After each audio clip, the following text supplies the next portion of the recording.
Welcome back to the From the Back Tees podcast. As always, I'm Zach Pencer, and we got my two co-hosts. We got Nolan T. Smith, and we got our guy Reid. Reid's coming in straight from Detroit this week, I think, right? To Detroit from Hartford.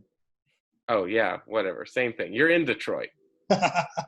Yes, sir, I am. First time here, never been here, man. It's a different town. When they say Motown, it's different. It's awesome. This definitely has a different vibe to it. Yeah, and we're coming off a big week last week at the Travelers Championship. We saw DJ finally win, 13th straight year though with a win, but it was like how long was it till he won? It was like 19 months or something between wins. Was it? I didn't know it was that long, but I read that. You said that earlier. Yeah. That many years. That's crazy. Yeah, we should take some time and talk about that right off the bat. DJ is one of the most dominant golfers of our generation, for sure. Like, it kind of, for at least my generation, it's like Tiger, Phil, DJ. I mean, like Ernie and like VJ were a little. I mean, I kind of want to say that's before my generation. Even What about Rory? Yeah, of course, Rory. But True, but DJ's almost been more dominant. I guess now you got like Justin Thomas and Spieth, who I guess are a couple years behind. Yeah, like they've been hot for a while here, but they haven't had like a sustained career. So I brought that up in class today. About elongated careers. I mean, it's pretty impressive, man. Yeah. I saw a sweet quote from DJ. They're like, so what was it like when because he used to hit a draw apparently all the time, and now he always hits his cut. And he was like, they were like, when did you decide to start hitting the cut?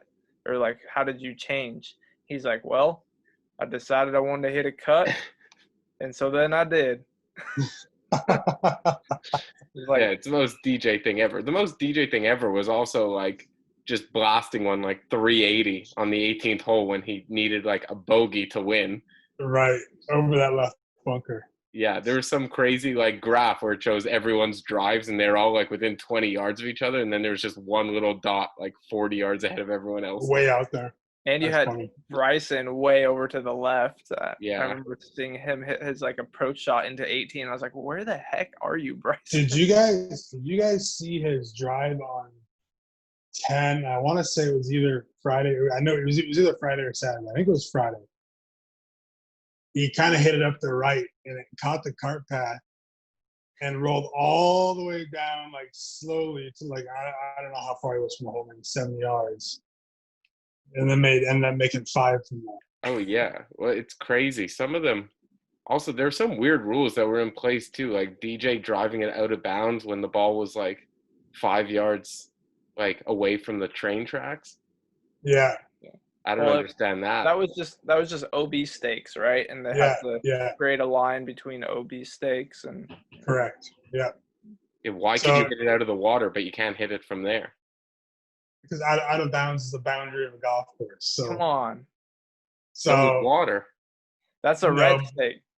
That's a red stake. Oh. Actually, well, that's why you're the yellow. Yeah, yellow. All these rules have changed so much. Water hazards now a penalty area, they call it. You can now ground your club in the hazard, whereas before you couldn't. But it's interesting. Yeah, I mean, okay, DJ, he also, I saw another interesting thing. He was like 79th after the first round or something, like shot like a couple under par or something. And that was like the furthest back he's ever been after round one. Because I feel like DJ is always like a front runner. Like, right. Yeah, it was the farthest back anyone came since McDowell. Oh, look, we got a special guest today. Who wants to see the special guest? Oh, she's boy. hiding, but she snuck in. Oh, no. The little Zach. Okay, now she's running.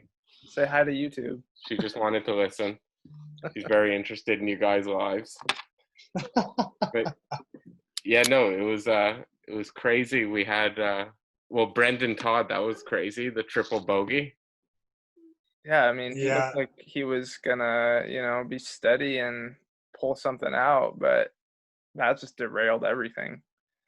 I mean, dude, you think about the year, I guess the PGA Tour physical season that he's had with the 2 wins early. That just goes to prove, man, golf's a game that anything can happen anytime. It's not over until the last putt's hold. I mean, how many times have you seen someone miss a short one to send it to a playoff or whatever, you know? Yeah, and he made Yep. he hit like 49 out of 50 fairways at one point, which is not like normal. It's not That's something not anyone should normal. be doing. That's Is that- not normal. Is that course like fairly narrow, Reid? I mean, it's pretty short, right? Yeah, there was a couple decently long par fours. Sorry, 1, 2, 3, 4 was decently long. A couple of the par threes played 220 to certain pins and whatnot. But in areas it was narrow, in areas it was forgiving, not as far as like the fairway being wider, just not a whole lot of trouble off the tee. I mean, there was a lot of times a bunker sitting there, but no trees in some spots, some the back nine a little more so, I would say. Early in the back nine, a little more demanding off the tee. But all in all, a great risk reward golf course, and probably the best short par four I've ever seen in my life. And I've been to a lot of golf courses. And par four on 15 is I mean, if you're looking for a make or break par four coming on the stretch, that's in the top whatever. I think every course should have like a drivable par four risk reward right at the end. It's just so good because it's short. It's short where everyone can get to it, but the green is so like dramatic, and so you get these, like we had a 3.5 foot eagle putt, I'd say, on that hole on the final day, and we hit it inside left and it slid outside the hole right. That 3.5 footer had to be played outside the hole. How often do you see that? Mm-hmm. Yeah. How did you guys play it all day? Did you drive it the whole day, the whole week? Yeah. We sent it every day, and I think a lot of people did just because the layup. I guess to lay back wasn't not that it wasn't easy. It just left a difficult approach to those pins because they were all like these little tiny shelves, and the green fell off everywhere. So you just wanted to get somewhere up by the green and able to. It's a hole you can make 4 birdies on, but it's also a hole you can make 4 doubles on without thinking. It definitely looked like they grew out the kind of bailout area, right? That rough looked a little longer than usual. So then even if you bail out there, you kind of got a tricky chip with water over the green to the left. Everything pitching away from you on the green. Yeah. It's gnarly. It's nasty. How did you think, how would you rate your week with Hubbs? I know since we've had you on, we haven't talked too much about Hubbs' performance, but I think that's what people want to hear. Yeah, I mean, we've been steady. Since the restart, we played 3 golf tournaments, made 3 cuts, finished every tournament somewhere in the realm of T35-ish, T37-ish. But I think this last week, we definitely we talked about it. We left some shots out there, and we made one bad decision the first day. Hit a club we probably shouldn't have hit. But in retrospect, you can't go back. It's just we learn from it, and next year we know. And there's a certain pin on 13, the par 5 on the first day, that it was just nasty from a certain spot where all the balls were feeding because it was firm. We flew in the bunker and kind of not in a good spot. But I mean, all in all, we're trending. We're getting there. We're seeing some good shots out of them. There's, like I said, we missed a few short ones, hit a couple wayward iron shots, but that's golf in a nutshell. And the week that you finally click good, then you never know what can happen. But playing solid and keep moving on and just hanging right there in the FedEx. Yeah, exactly. I got to ask you, though, because I'm always watching you guys on Shot Tracker, which is like, for me, I got to go to every hole too and then see the whole difficulty so I know what I'm in for. So I'm like, when we get to the easiest par 5, that's like 500 yards, and it's the number 1 difficulty, not number 18 difficulty. How come somehow Hubbard is like the greatest player, I'm convinced, in the world on the most difficult holes, and like the worst player on the easiest holes? Dude, I don't know what it is, but sometimes when I'm not wrong. It's like really a thing. I mean, it's not. Sometimes I think it's not a thing yet. It's not a thing Yeah, yet. We're gonna I think. I mean, I think we. we're gonna turn I it around. think it's just, it's some holes set up better for you and some don't. And I mean, sometimes those shorter par fives though are short for a reason because they have such different, like there's trouble on them. It's not like you're setting up to a 610-yard par five and it's tough because it's long with rolling hills and slope. So often you have the shorter par fives are so, I don't want to say Mickey Mouse, that's not right term, but they're very positioning par fives. You have to be at a certain spot. So I mean, those kind of par fives I think lend to some more bogeys, I would say, because it's risky work, but there's some more birdies as well. But yeah, I mean, we need to get better on some of those types of holes. Playing the par threes well and playing the long par fours well. He's a great long iron player, but I think that's definitely an area for improvement. So do you think like the more difficult courses suit his game best though? Oh yeah, I would.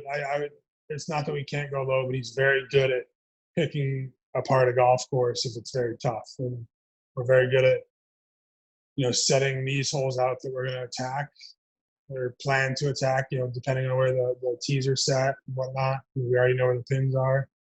When we start the round. But yeah, I mean, he's good at very, very good at grinding, if you will. That's what I was gonna say. He's a grinder, like my boy Tiger. Yeah, he's a fucking grinder. But, Speaking of Tiger, I don't know if you guys are scoreboard watching or anything, but you did move ahead of Eldrick Tiger Taunt Woods this weekend in the FedEx Cup standings. So hats off. Oh, really?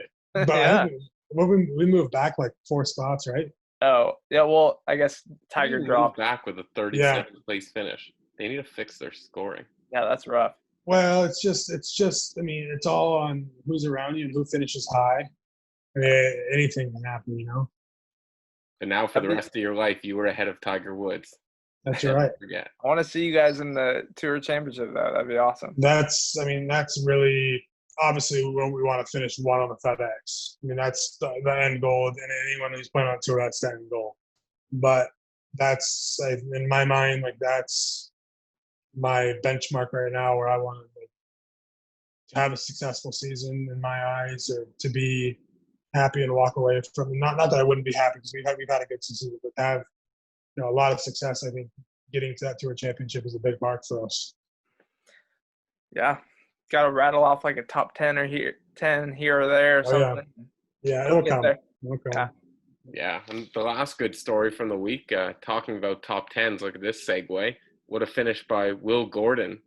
I mean, the guy had to finish tied for third or better to get his tour card through like exemption status.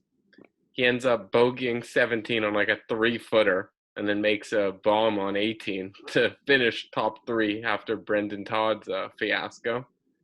I had no idea until you told me that, Zach. Yeah, well, crazy. And he was leading after round 2, like out of nowhere. Yeah. But when you really look, he's actually been great. I think he has 3 straight top 25s on tour. He's good. He was he Vanderbilt? Yeah, I think so. Somewhere. Is Vanderbilt the SEC? Yeah. Oh, look at that American knowledge. So yeah, he was Vanderbilt. I knew he was the SEC. They're fairly new to the SEC, aren't they? Yeah, ish. I mean, new compared to other teams in the SEC, I guess. Wow, I'm so proud that I knew that. That's like incredible. Vanderbilt is like crazy, like smart. Yeah, and they're good at baseball. Very good. That. Not as good as my Oregon State Beavers, though. Are they not? The Beavs are good. The Beavs are good. So there's this. I don't know if you saw me retweet it or something, but there was like a poll going around for the best college baseball team ever. Oh yeah, I saw that. I don't even acknowledge those tweets. Oh wow. Anyway, the Beavs is a 64 team bracket, like NCAA tournament style, and it was all fan voting though. So who knows what that means? But Beavs had 4 teams in the tournament, and 3 of them made it to the Final 4. Wow. Jeez, they really are good. Fine, I'll give it. Vanderbilt had like 2 in the Final 8, and the only reason we didn't have well, maybe not, but we had 2 Beaver teams face off against each other early on, so they eliminated each other. Oh, they eliminated each other, yeah. I wish I played baseball. Reed, you should have played baseball. You look like a rowdy I played- Tellez out there. I played T-ball, and then I think I played right field when I was like. Were you like the Coach greatest pitch. T-ball in your area? No, I was probably that kid that accidentally let go of the bat and flung it into the stands. Or went and beat someone with it? I got a warning from the umpire once for flipping my bat back and like throwing it between his legs. That's funny, man. No one grew up with aspirations. I didn't play a whole lot of baseball. I played a little bit of baseball, a little bit of soccer, but not a whole lot of it. More basketball than golf. Yeah, Reed, you could have been a good baseball player. You got the size, like Mark McGuire. I would have had to be the DH, so I can't run for shit. Exactly. That's surprising, though. You would think you'd be decently good at running. You walk more than like any of us. Yeah, nope, not happening. Nor do I enjoy it. Got one speed and it's walking. That's right.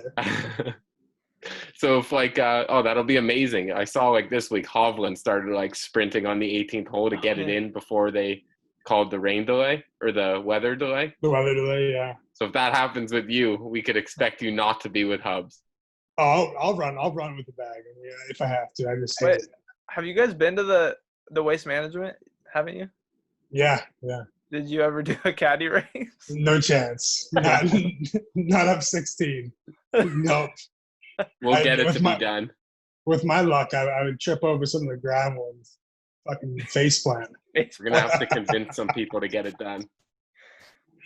I mean, hey, we'll get some of the fans wagering on the caddy race. Yeah, you know who had we had a pretty good week though for the from the back tees luck of guests. We had Peter Quest made his PGA Tour debut. He didn't make the cut, but I mean the kid's like 20, so what? Shot like 3 over, then 1 under or something. Yeah, pretty darn good. And then Ryan Armour, top 5. Yeah, Really? Our guy, he's barely played any events, and he just comes out there and knocks off a top 5. He's off to Detroit as well, so you'll see him again, Reed. Love it. He played with Ryan. Rory too. Oh, seriously? Yeah. I think they made there was something on PGA Tour's Twitter where they made like 11 birdies on between 13 holes between the two of them. Really? Yeah, crazy See, stuff. that back 9 was, there was a couple tough holes, and then it might have been one of the better 9s that I've seen in recent memory, just because there was a couple tough holes that were just hard, and there was a couple holes where there was you can make, like I said, you can make eagle, birdie, or you can make eagles. double. Yeah. You know, or you can make double, and I think that's what's awesome when it comes to a PGA Tour tournament, and having those back 9 stretches just makes it so much more interesting and so much more a chess match, if you will, you know? Yeah, I think we've spoken about this before, but maybe I'm the only one, but I love when the courses are like brutally difficult. Like I want every week to end with a even par winner. I think everyone does. Everyone wants like birdie fest now. Yeah. I like Yeah. I like tough courses too. Oh, so never mind. We are in agreement. Shocking. Even before I even was out here, I always enjoyed watching the tougher tournaments, and I think even being out here, I enjoy the tougher golf. Let's struggle. Does that? Dude, I love it. Because then you know where you're at more too. It's not like you need a birdie like 5 out of 6 holes to be in contention every week. It's just, I think it's because birdies become that much more valuable, and you get rewarded. Yeah. You know what I mean? But generally, those courses reward a really good golf shot, and so it brings out the people who are hitting the best. And you're not. It's not that I don't like the birdie fest, but at the end of the day, like, I think grinding it out is more fun, if you will. Yeah. Wow, we're gonna get there when major season comes around. Yeah. Eventually. Eventually.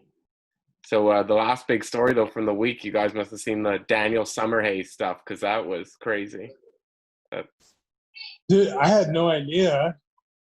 I knew it was last week, and I just was done. We were done with the round on Sunday, and I looked up and saw that he was kind of coming down the stretch, and I had a chance to win. So I texted Bruce Turtle, one of my buddies, who actually worked on the Corn Ferry for him last year.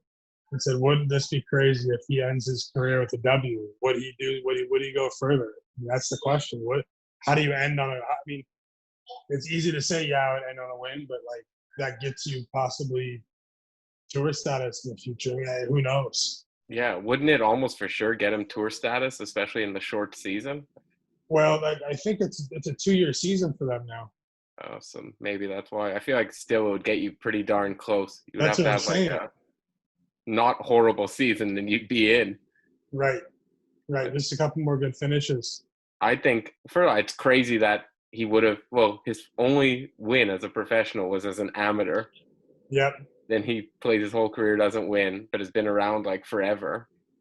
And would have been something. But I still feel like he's going to come back now. It was too good of a way to play. You think so?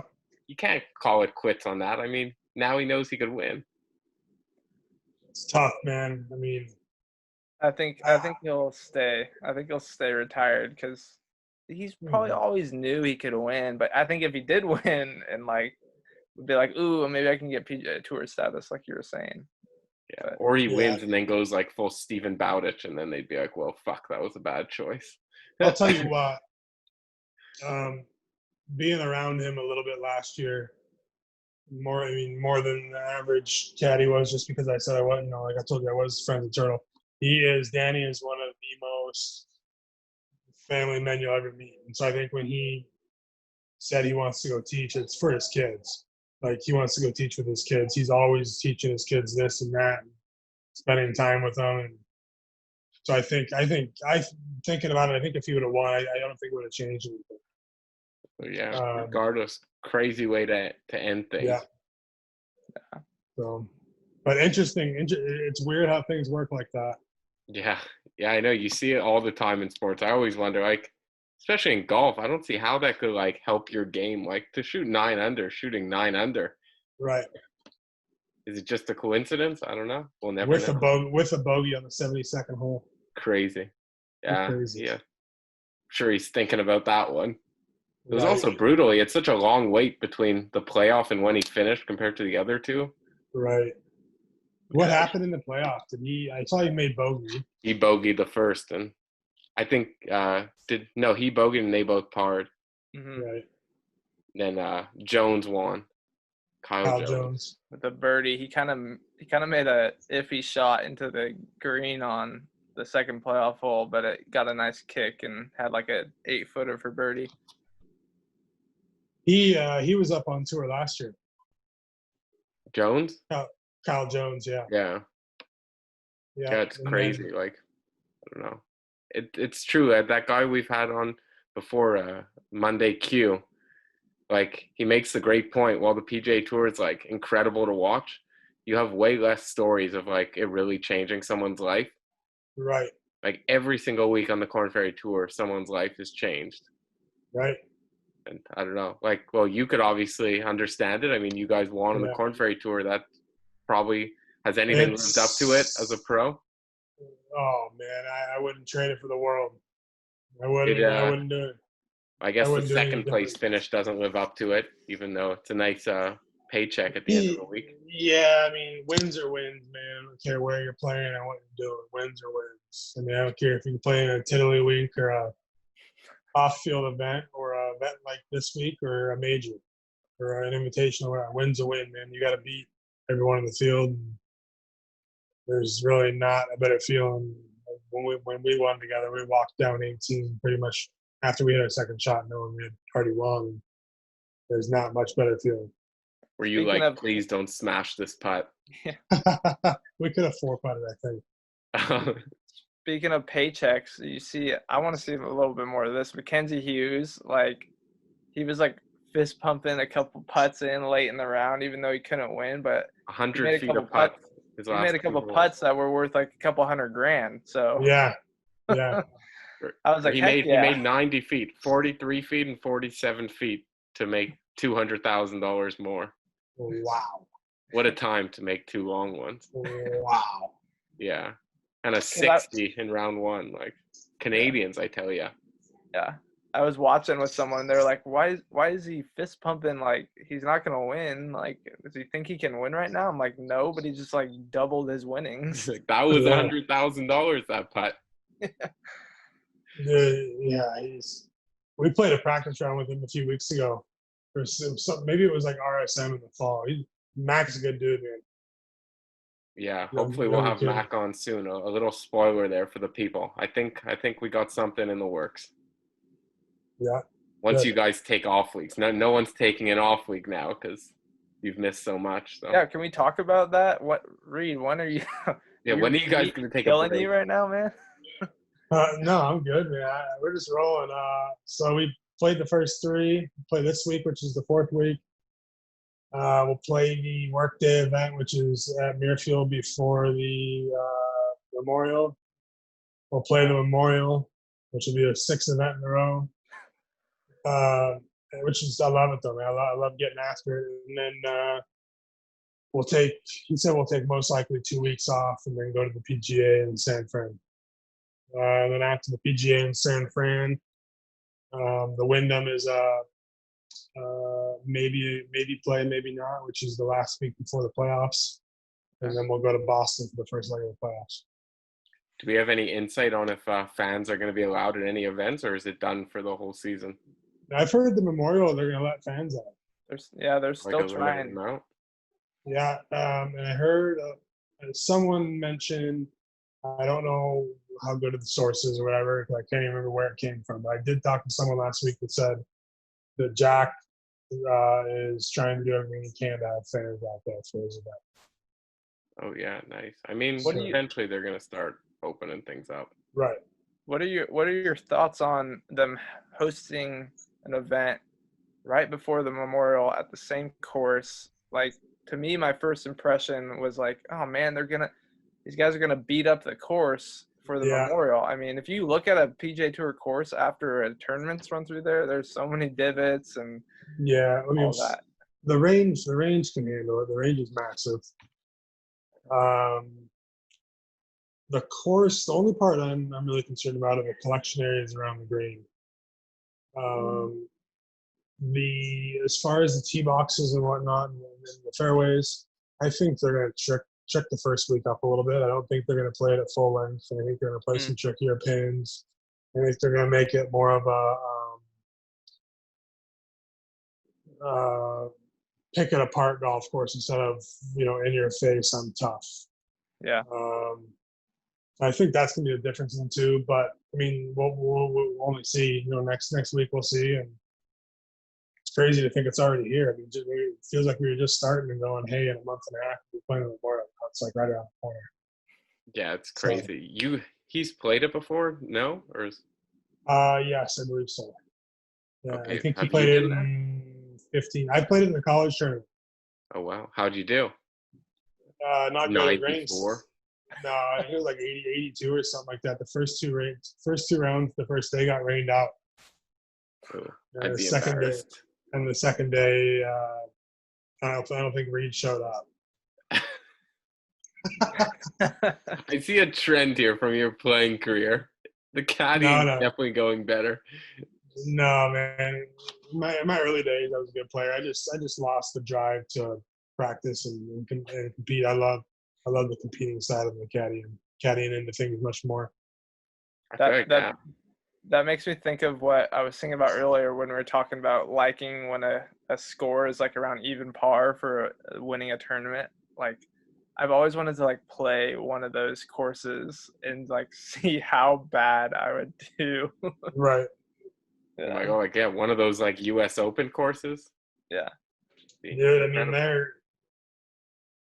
it's not only that those courses are tough, but they're tough in the sense of they're so good at putting everything in the areas where you're gonna miss your shot, most likely. Yeah. Like front left pins with false fronts on the left will feed down to, where you have it's really tough up and down or whatever. Mm-hmm. But a golf course on a normal day basis can be just normally average tough. Mm-hmm. And the PGA Tour can go in there and take their agronomy staff in there and make the golf course as tough as they want. Grow the rough out, make it firm, use false fronts, and it's crazy how much they can change a course. Yeah, I mean, perfect example is Pebble Beach back in 2000. Obviously everyone but Tiger was like over par, and then you take it this last U.S. Open where what was the winning score, like 13, 14? Yeah, something around there. Yeah, so it's not like my U.S. Open. I don't even count it. We're not even having your Open this year. Yeah. Okay, that's a joke, first of all. The fact that there's no Canadian Open, so much disrespect. They need to cancel one of these tournaments in the U.S. You guys have so many tournaments every year. We get one. I think it's more of getting across the border. I don't care. Trudeau needs to figure something out. That guy's the worst. Yeah, maybe it's your fault, Zach. Maybe look in the mirror. Maybe. That guy stinks then. If it's on him, it's a tragedy. We are going to have the greatest time. Greatest time. Where do they usually have it? Or it kind of switches? It switches all the time, but it was going to be at Royal St. George in Toronto, or just outside Toronto. You probably could have made it to it then, huh? Yeah, we were going to go. Me and Reid were going to shack up. It was going to be incredible. Dang. But COVID just had to ruin everything. Fucking COVID and Justin Trudeau ruining it for the rest of us. Now it's like, good luck getting on the bag in time next year. That's terrible, man, because I've always wanted to go to Toronto. Always. It's true, yeah. I've never been. No, well, when you have an off week, if you could cross the border, we'll definitely have to head out. Well, we've already discussed our teams are playing in the first round of the playoffs. Incredible. Yeah. Incredible. When's that going to start, Zach? They say the end of July, start of August, but really, who knows?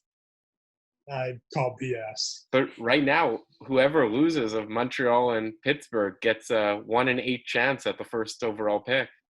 Seriously? Yeah, because the first overall pick went to an unknown team that loses in the play-in round. Wow. So Toronto could get the first pick. The Penguins could get the first pick. Like, what a joke that would be if the Penguins got the first pick. No, that's completely fine.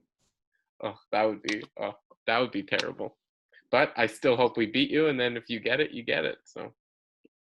Well, I mean, I guess it's a win's a win on both sides. You can win in the draft pick or win in the series. Yeah, I'll take the series with Carey Price. What a garbage goalie. But our last topic of discussion for golf, we got the Rocket Mortgage Classic this week out in Motor City.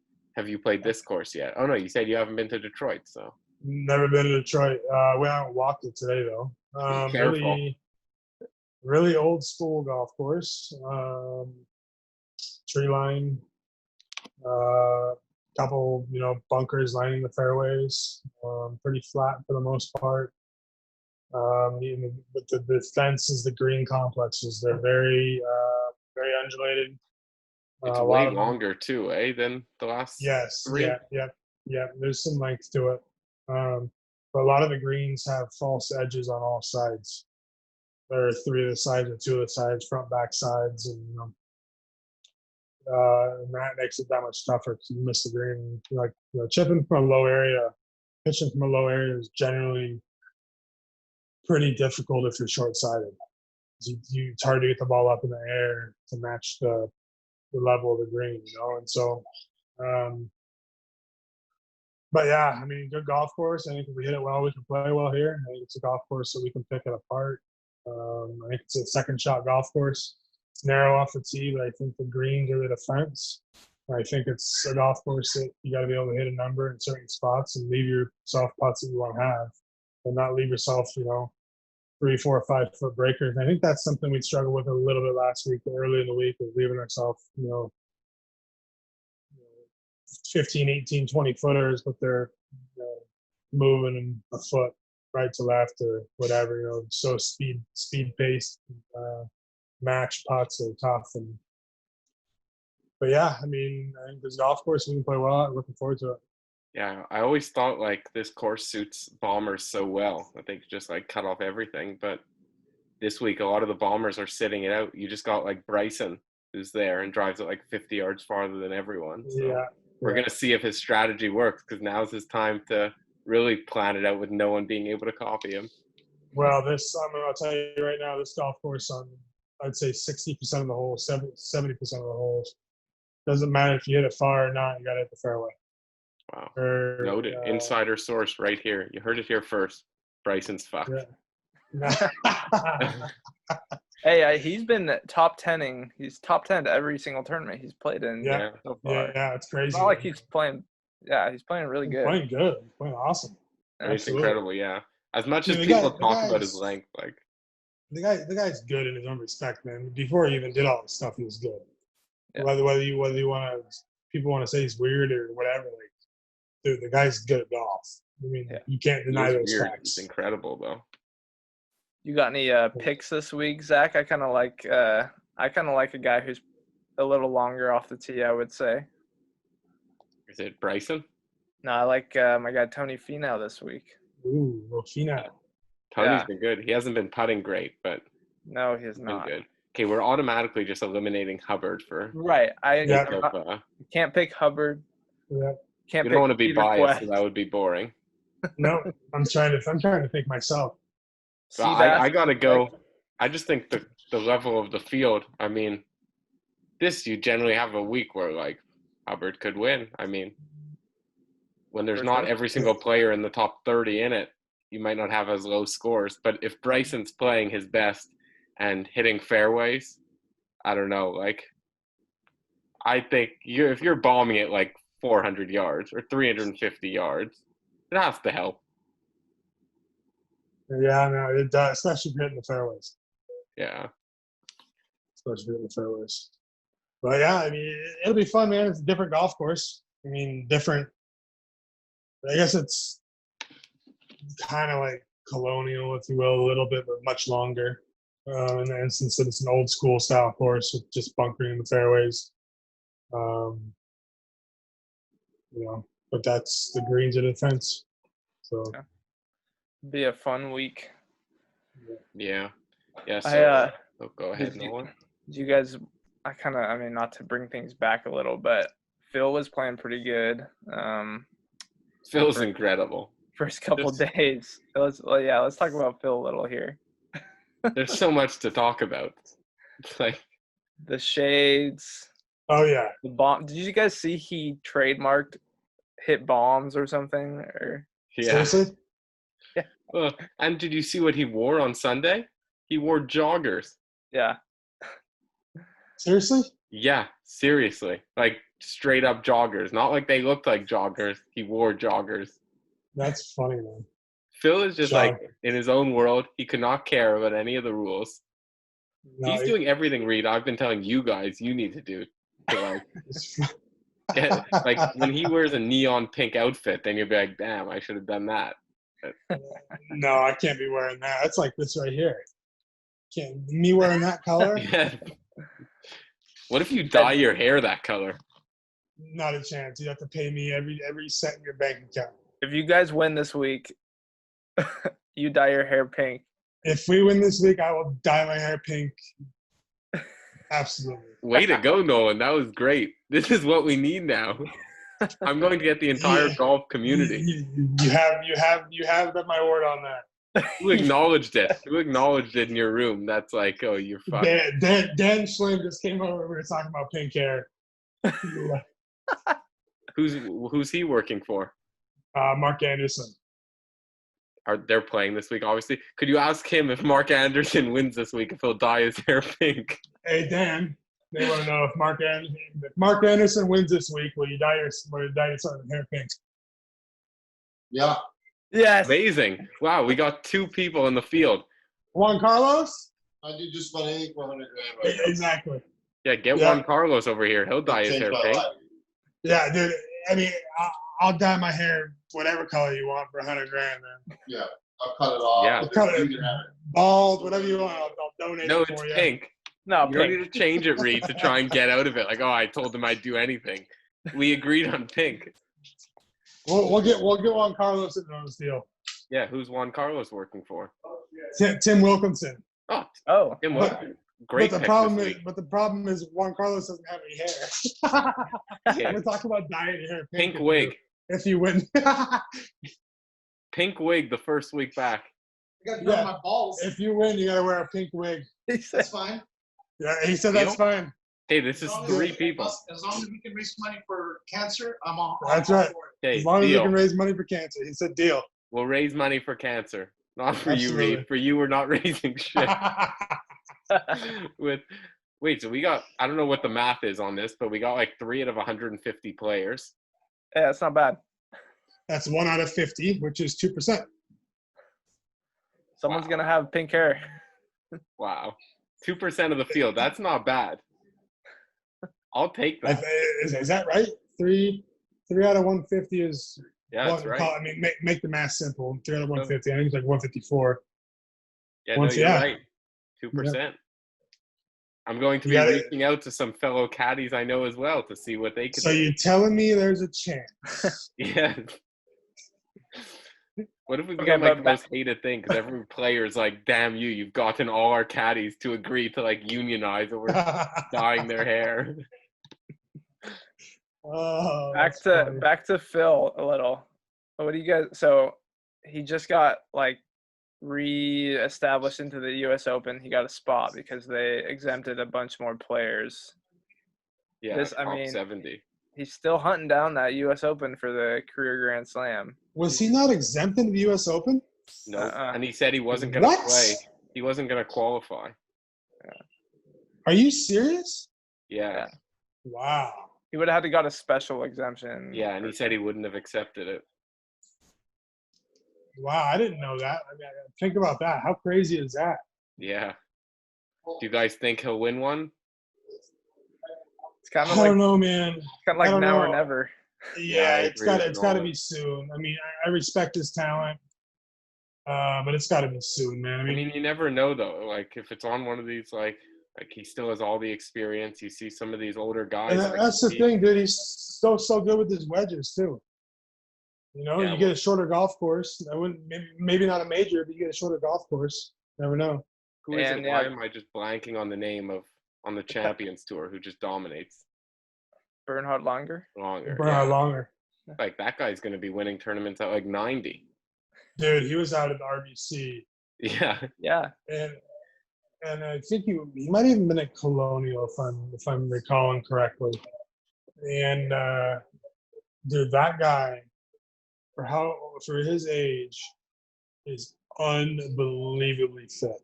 It's It's like not impressive, talked man. about enough how good he is and how in shape he is. Dude, it's impressive. Like I think he's like Arnold Schwarzenegger, where you touch his body and it's a rock.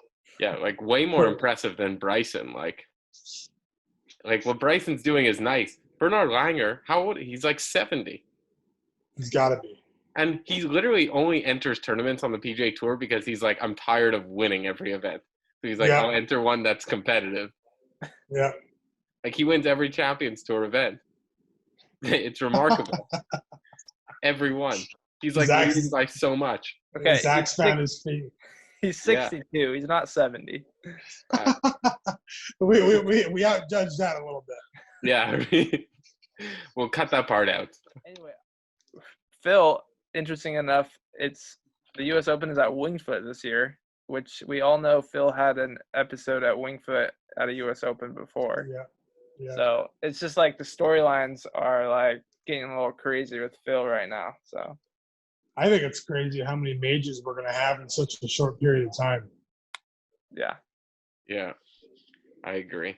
yeah. Lastly, do we have any other stuff we wanted to discuss? I know we had the big NASCAR races. Now I'm a big NASCAR guy, as you know, of course, rooting for Ty. But it's exhilarating. I don't know if you've tuned into any of that. Where did Ty finish last week? Well, He there were almost- 2 races on back-to-back days on the weekend. That one he almost kind of won, right? Yeah, well, Talladega, he was like 3rd on Yeah. the final like turn, and then it was like a complete shit show with everyone crashing. Yeah. But he still finished like 13th, which is pretty darn Pretty good. good. Yeah. I mean, NASCAR, it's like so different because it's almost like you don't have the expectation to win, even because you're just Right. like so underfunded compared to some other teams. Right. Like I guess he said, like Talladega, they could win theoretically if everything goes perfect, but some of these other tracks, like it's impossible almost. Right. Didn't some people like run out of gas on the last lap too? Yeah, Oh, I'm sure. that's the best when they run out of gas. I love it. Talladega's a shit show, man. Yeah, oh, that's incredible. There's probably not a track with more wrecks at it than Talladega. Maybe Daytona on certain years, but that's it. No, yeah. There's an event. I think the closest event to me is like in New Hampshire or something. But so Yeah. we'll have to get down there. Yeah. And then Once they let fans back in, we'll go to one of the events and we'll go into yeah. the pits with Ty. It'd be fun.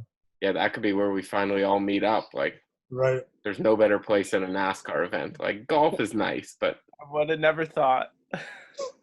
yeah. Yeah, exactly. But we got baseball coming back soon. Yeah. You guys big baseball fans? I love watching it. I don't really have a team. I'm sort of like indecisive still between the Angels and the Mets. What? But I could give you my. Why? I'll Why? give you my reasoning. Let me just save you some heartbreak and don't pick the Mets. First of all, I was a big Expos fan, of course. But our guy, Vlad Guerrero, where he basically ended his career was with the Angels. So I always started watching them. It's like one of the only places I've been to a game outside of Montreal, as well as in New York, where I've watched the Mets, because whenever we go to New York for Labor Day, going to watch the Mets is like 10 times cheaper than going to watch the Yankees. Yeah, it is. And like, yeah, no, they've just done me well. On gambling, the Mets have done me real well. There was one game I had a Mets stack in daily fantasy. They hit 7 home runs. It was incredible. Wow. Hit 14 all year. Yeah, no. This was when they were good though. I think it was the year they made it to the World Series. They were Right, good I for remember that. 1 year in the The past. Mets are like, I gotta say, the Mets are like hated on so much, and they're actually not that bad. I think it's because they think of like the Mets and Knicks together. Right. The Mets Right. have had some good seasons. Nah, we'll see. Hey, I don't even know the answer, but how many major cities in America have the same sport and 2 teams in the city, like the Mets and the Yankees, or the Oh, Clippers and the Lakers? Los Angeles. The football giants and the Jets. Yeah. All that. I mean, yes. Yeah, absolutely. I mean, that's New York. Okay. What else? I mean, is there any others? Well, now Los Angeles for football has the Rams and the Raiders. Right. Or the Raiders in Las Vegas. Never mind. Las Vegas. Yeah. Las Vegas. That might be the only ones. Yeah, I think. Crazy, right? Wow, yeah. I mean, It's there's a very weird. handful of states, right? Like Florida has a couple NFL. Yeah, I mean, California has like 5 NHL teams. Yeah, but not same city. Yeah, no. Only LA and New York. Yeah. I guess that makes sense. Yeah. Still Right. pretty weird, but in hockey also, or not anymore, but it was like the Islanders and Devils. What about the Rangers and Islanders? Well, the Rangers are, yeah, but they all keep like moving around. It's so confusing now. Yeah. I don't know. Yeah, the Islanders' old arena was like a shit show, so they've been everywhere. Yeah. I think Changing. it's going to be weird with the 60-game season in baseball, though, because, like, for example, the Nationals, if it was a 60-game season last year, they wouldn't even made the playoffs. And they won the Yeah, whole. oh, it's true. Really? Yeah, it's so going to be crazy. I mean, any team has a chance. Weren't the like Marlins like off to an incredible start, and then the Mariners? Mariners were, yeah. Yeah. Mariners were like 12-2. Hey, don't hate on my Mariners, bro. They haven't made the playoffs since 2001 or something. I like the Mariners. I thought they were going to be a good team. Dude, I mean, come on, man. You haven't made the playoffs in 20 years almost. It's been 20 years. You name me a sports organization that hasn't made the playoffs that hasn't made the playoffs since 2001. Fair point. That's pretty rough. They might be one of the only ones. I don't know who else. I mean, baseball's tough in the sense to get in the playoffs regardless. Yeah, But 20 years though. still, Now 20 it's years. easier. Has the Charlotte, the basketball team that has bounced around from Charlotte. The Hornets. Oh yeah. With a I think they- Bobcat. I think they got in like as an 8 seed one year. Yeah, they've gotten in. Okay, I we're gonna legitimately close don't things think off there's though. anything else. We're gonna close things off with a couple rants. I'll let Reid give your first rant about the topic of your choice, and then Nolan, I'm gonna shoot to him for what I've decided will be Nolan's rant because I know he's dying to talk about it. Okay. My rant is about the COVID testing. Oh, that's a good one. Good choice. All right. It has to be done. I fully understand that it has to be done, but something is not supposed to go there. Like when it goes in your nose and you feel like something in the middle of your head, like tickling you in the back of your throat. And I've sneezed like 7 or 8 times every time after every time it's done. Dude, it's just the most uncomfortable. Like they sit there and twist it. Well, Doctors come up with some solution instead of a freaking thing going up your nose. I would love you forever. I gotta say, so I was at a nice family dinner, our first time going out. We went to a nice Italian restaurant, sitting on the terrace, and the conversation of things being stuck up Reid Martin's nose came up. What? wait, you said My family Italian and you said terrace? The terrace, yes, that's in Montreal. We got a terrace. Gosh. But to my point, my grandparents, they were talking about this testing, how it goes up your nose. I'm like, oh, our guy Reid, he has to do that every single week. And then my sister freaked out. She's like, every week, I would have just quit. She was adamant that there's no job she would do to have that every single week. Oh, dude, it's not that. I mean, it's not that bad. It's just more uncomfortable than anything. Like, it's just weird. So I'm going to make a plea to the PGA Tour. I think that due to your size, you should almost have to do it twice. Just Fuck you. So if anyone's listening, just think about that. Think about it. What? Both nostrils, not just one? Yes, exactly. It does sound awful, though. I'm grateful. Just look at either Nolan and I and picture one of those sticks going all the way up your nose into the back of your head. Oh, it sounds awful. It's terrible. Sounds awful. Okay, and the final rant, I'm going to give it to Nolan because we haven't spoken about it in a long time. Nolan, I'll give you the right to rant about your Portland Trailblazers. Hi, Portland Trailblazers. So, there's a chance we can make the playoffs. It's not looking great. You know what will probably happen right now? Memphis is in the 8 seed, and there's a chance that I think us or New Orleans will take that 8 seed, and I think Memphis is going to fall even further down to 10, and possibly New Orleans. Such Convincing. An easy 8-game schedule here. They'll probably win 7 out of their 8 games, to be honest. Convincing. Memphis is kind of middle of the road schedule, but Portland has a pretty tough schedule. But we got Damian Lillard, man. So it's true. Who doesn't even want to play? He wants to play. What are you talking about? So yeah, it's gonna be tough. But we got our big man coming back, Yusuf Nurkic. We got Zach Collins coming back, who's a starting 4 in the league. Unfortunately, Trevor Ariza is not going to play because he has like visitation days with his son apparently during this playoff thing. So he's going to forego the playoffs to visit his son, which is fine. Just a loving dad.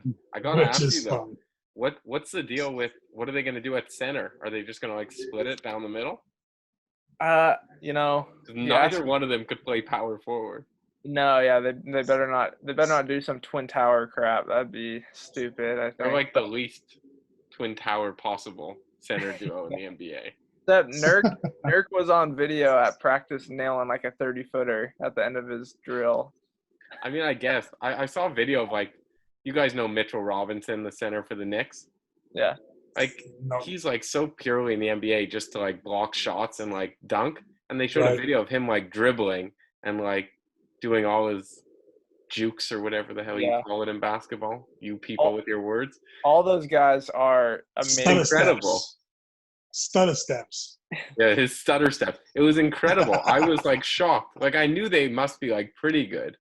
All those guys are amazing in practice. Like, it's crazy, you know, you put an NBA defender on him, and then it gets a lot harder. Like, do you think DeAndre Jordan would just be like an incredible point guard at like pick up Y basketball? Yes, 100%. Absolutely. Wow. Absolutely. Some Hey, I like, got one more thing after we're done with this, but sorry, I thought you were done. go ahead. The final Oh, I'm not final gonna be done statement. for a while. No, just kidding. I Yeah, the only Oh last no, it's not done. he goes, I'm not going to be done for a while. I will say one more thing. It's without Trevor Reeves, it's gonna be very interesting. We got Carmelo, so who knows what could happen? But Now's the time to fast forward 30 seconds on the. Heck, Ray Allen might even come back in the league and play for you, won't they? Yeah. okay, go ahead. Just a big shout out and thank you to the PGA Tour and Whoop. If anyone does not know what Whoop is, it is a band that the PGA Tour has partnered with, and what this Whoop company does is it's a band that goes on your wrist. It monitors your heart rate, your sleep, your recovery, your strain, everything, daily life. It'll alert you if you have any sort of HRV, which is your heart rate problems. It's just, I think they're trying to do everything to bring the health of everyone up and the assurance of everything going on to help us out. So just a big shout out to them and let everyone know that we're doing everything we can to fight this coronavirus stuff off. Yeah, that's awesome. The Whoop. Is that it? This is it right here, yeah. Lash it for the people. Wait, oh, it doesn't turn on. It's like No, there's it no doesn't turn screen. on, and what happens is to charge it, there's a piece that you charge individually, and you just slide it right on the top here, and you can just wear it while it's charging, so it's still monitoring your heart rate and whatnot. Oh wow, very cool. Oh, shout out to They the are- PGA Tour. Yeah. They are a little spendy, I think.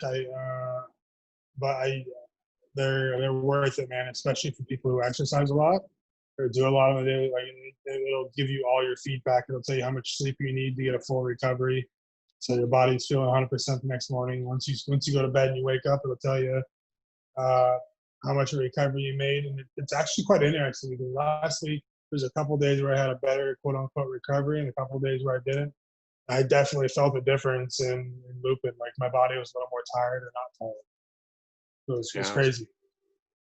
All right. Well, great way to sign it off. I know the people will want to know about the Whoop. Like, we're gonna have to talk about the Whoop every time. I feel like that's a big draw.